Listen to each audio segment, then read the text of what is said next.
Bernie, welcome back. Thanks for joining me again today. My pleasure. Great to see you as always.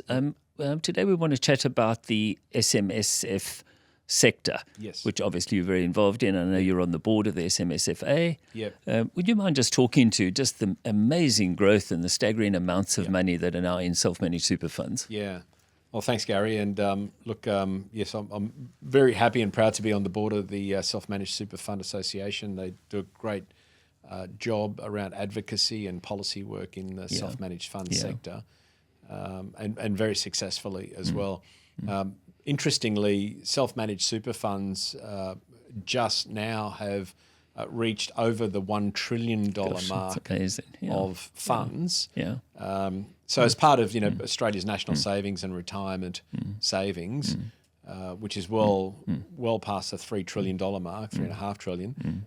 Self-managed super funds are over $1 trillion already. There's about 600,000 actual self-managed funds. There's 1.2 or 3 million trustees. They're all very large numbers. And I think there's a real opportunity, again, in the philanthropic sector and for giving for trustees and SMSFs to be a bigger part.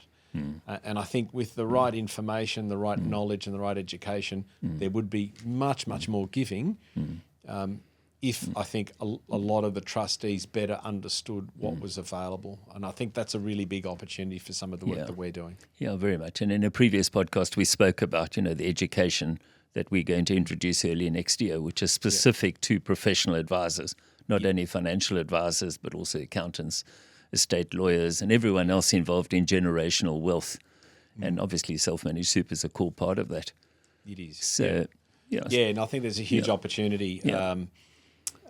Certainly the gatekeepers, the advisors, the accountants, the auditors, and all of those involved with trustees that provide the advice. That really big gap, that missing link between having the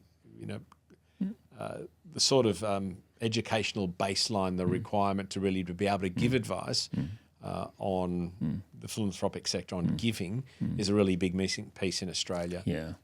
Certainly, as we know, we've talked about before that in other jurisdictions and particularly in the United States, it's a big feature. Yeah, this is a really big part of their philanthropic sector, and something that's missing in Australia. And part of the work that we're doing right now is looking at how we can improve that educational part. We already and acknowledge up front, though, that advisors are already very busy. They've already got a lot of educational requirements and professionalism requirements. But I think there is a percentage that would really want to do more in this area. So I think that's, a really big opportunity. Yeah, no doubt. And as you say, sometimes it just needs, the way to be shown, I guess, and the advisors are the gatekeepers for that. I think also the principle, which we know is very prevalent in the States, of sort of give while you live. And we've got some wonderful Australians leading that charge, writing books and others around why you should give and why it's more meaningful to give while you live. And I suppose the big question for advisors and, of course, investors, self-managed super fund owners, etc., is just what is enough. No one quite knows what that is. And so, and I guess the same would apply to trustees in and around self-managed super funds, but also in estates and everywhere else, is where we have tended in the past to hoard funds, as opposed to, to basically invest them. And I'm sure self-managed super's got this amazing opportunity you speak about. Yeah, I think you're right, Gary. Spot on that. There's been a tendency, it's sort of like a cultural fit in Australia, that we've tended to give through the estate, post-death, where people leave, bequeath large amounts. Yeah. But I think the idea, if we can start to talk about it and introduce it and say to people, give while you live, it's more meaningful. Absolutely. You're rewarded much more. Absolutely. There's a personal, I think, joy in giving. Absolutely. And a reward in giving. And I think that's part of, again, the conversation around, what can we improve?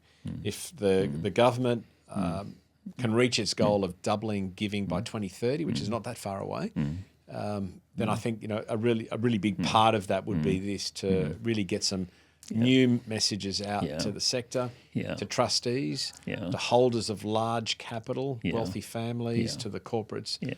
Give while you live. Yeah. Absolutely. I think I'm sure that it's there's a correlation between sort of happiness and Absolutely. all that in giving, because there's no doubt it does leave you with a good feeling. And of It course, does, and there's plenty of surveys, and there's plenty of polling and evidence that for all those people involved in the charitable sector, people who give, people who donate, they feel good. It makes them feel really good. They feel like they're contributing something. And for people that want to get really involved, whether it's they give their money and they give their time, both are equally very valuable.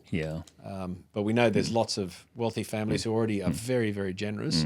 We'd like to encourage more. And we'd like to take that generosity right through to the corporate sector as well. Sure. And perhaps in that process, just maybe introduce some self-sustaining, methods or easier ways to donate, I guess, where it's more meaningful.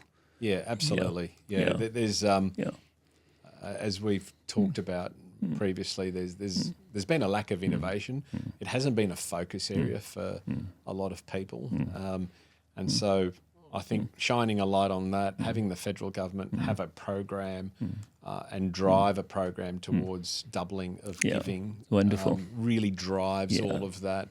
Absolutely. And the opportunities, absolutely, whether it's in the self-managed super fund area with individual mum and dads, trustees, whether it's in the corporate sector or whether it's with family offices, if we can encourage all of those, find more sustainable ways of giving where you can give once and have it self-sustain itself through really great financial models, then we've made a huge improvement already. Yeah, absolutely. It's such an exciting sector, isn't it? And I guess it's also very complex, so it does need professional advice around it, I suppose.